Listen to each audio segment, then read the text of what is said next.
Hey Nashwa, I got some really cool traction from my last post. This is a spoiler, by the way, if you've not finished listening to the Giantslayer AP, don't watch this video. Don't watch, or do, and then whinge about it in the comments, because that's what people do when we get spoiled.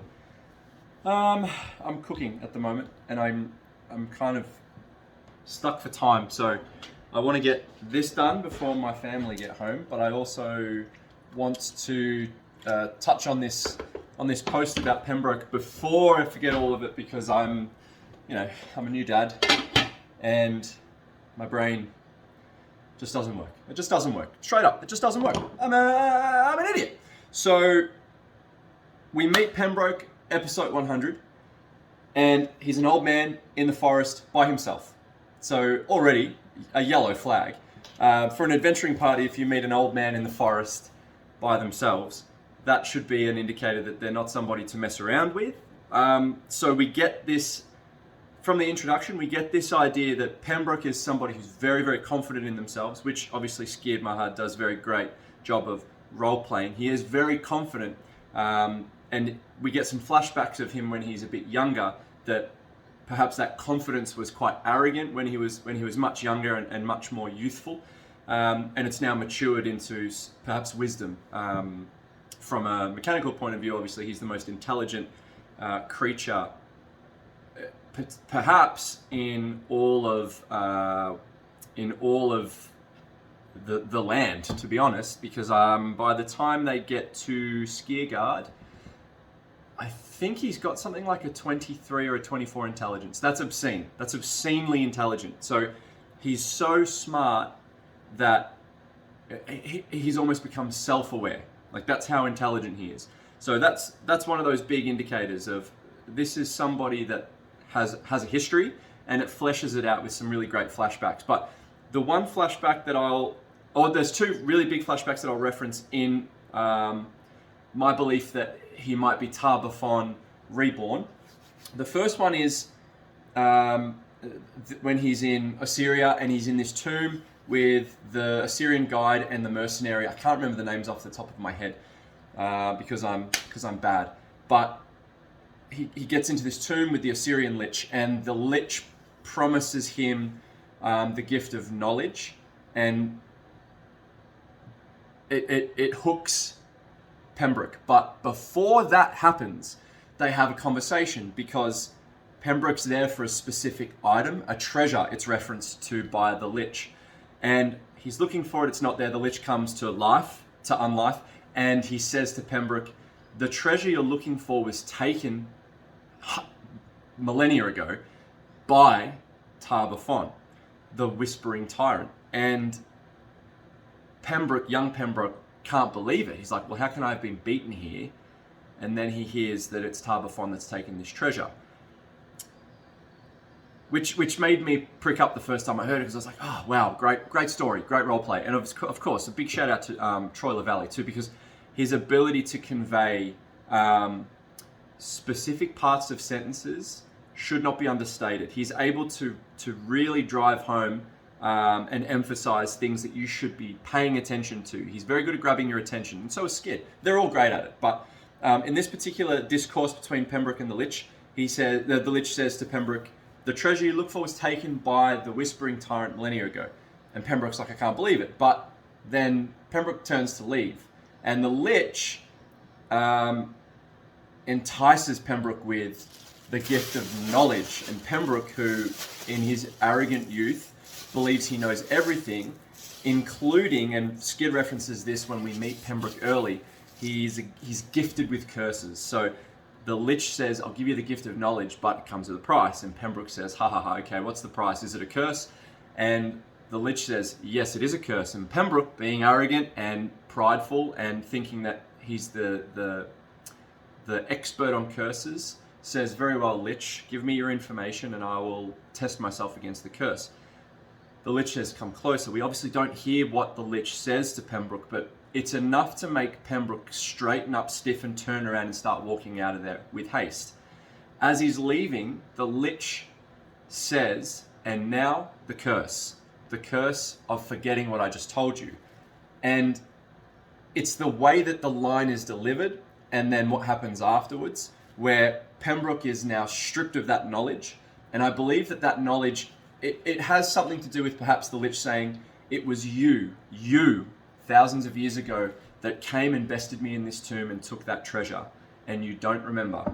You are one of the most powerful magicians, wizards, mages, whatever. You are one of the most powerful creatures in all of Galarian, and you don't remember. Because I cursed you with forgetfulness, perhaps last time, and now I'm going to curse you again. Perhaps. I don't know if that's the case, but I definitely feel like this Lich got the best of the Whispering Tyrant, perhaps not last time, but this time around.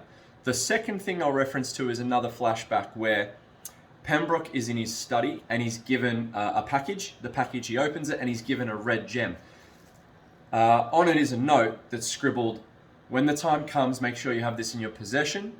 Pembroke obviously knows what this is in reference to because Skid continuously references that he's an old man, he's out on the road and he knows he's going to die. So he's out adventuring, looking for that glorious final moment. And he has this confidence of a young man, even though he's old, walking around in the middle of nowhere, a decrepit old man. And I think they were only about level 7 or 8 at that stage. So he's not exactly the most powerful wizard either. And from a mechanical standpoint, I think he's got 10 constitution. So his HP is super low. He's walking around with the confidence of somebody that knows something that we don't. And it's that gem perhaps has a similar property to what we see with Grave Knights. Brander is obviously trying to create himself into a Grave Knight. He robs an Assyrian tomb early with the ancestor of Pudir, who is named Pudir, and I believe he takes a red gem from the chest of a Grave Knight. But the other thing as well, we've got Skirkatla, who is a Grave Knight too. So we constantly have this recurring theme with Feyraza as well, of death and renewal throughout the entire show. And then we get some more thematic stuff with the oracles, and Grant does a great job of bringing an oracle in around that episode 200 mark, I think, where they rescue Sir Will from Highbury's dungeon. Excuse me. And we've got all of the Urgathoa stuff going on, so we've got a lot of that death and decay. But then the renewal of hope, because we've got Sir Will back. When Pembroke dies in the Tomb of Skirkatla, fighting against I think the summons, the little summoned creatures that Skirkatla brings back, there's a flash of light and a giant, ball of fire, and Pembroke is engulfed, but he's not afraid. He accepts it willingly, and he accepts it with a smile on his face to Baron, and sort of gives Baron that reassuring, like, everything's going to be okay, and he's gone. And then we never hear a reference to Pembroke ever again. Skid never brings it up ever again, which I love, because Pembroke's not there anymore. And he gets to play Jimmer, who is a lot of fun too, by the way. Skid really brings some great characters to... Well, they all do. Joe's unfortunately let down by bad rolling, which is, I have another theory on. But Skid really brings some great characters, and his ability to flesh out characters from back to front rather than from front to back is what really makes me sit up and listen to when Skid starts talking about characters, because his backstories are always very, very comprehensive.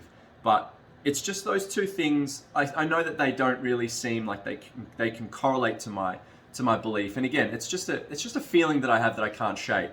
But there's also another reference early. It's in episode 100 when the gang meet Pembroke just before they've met for Feyraza, I believe, and they've set up camp with Orfa, Snorkim, and Lork, and they're saying, what's an old man like you doing on the road? And one of the things that Pembroke says is, I'm an old man and I foresaw my death.